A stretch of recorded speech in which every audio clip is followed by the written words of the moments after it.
चैत्र शुद्ध प्रतिपदेला म्हणजेच गुढीपाडव्याला संपूर्ण गावाने हिंदू नववर्षाचं जोरदार स्वागत करायला हवं। या विचारांतून डोंबिवलीतून सुरू झालेल्या गुढीपाडवा नववर्ष शोभायात्रेला जगभरातील मराठी आणि हिंदू समुदायाने आपलंसं केलंय। डोंबिवलीतील शोभायात्रेचं वैशिष्ट्य म्हणजे डोंबिवलीकर एक सांस्कृतिक परिवाराच्या माध्यमातून केले जाणारे अनोखे उपक्रम।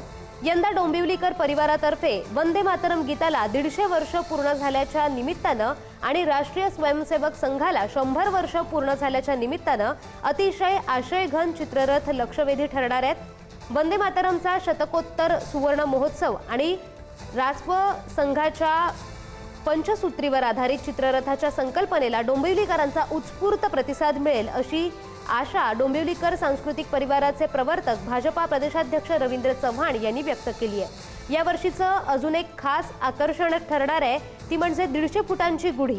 विशाल हिंदुत्व आणि भव्य सांस्कृतिक सोहळ्याचं प्रतीक म्हणून ही महाकाय गुढी डौलाने उभी राहील असं प्रतिपादन प्रदेशाध्यक्ष रवींद्र चव्हाण यांनी केलंय।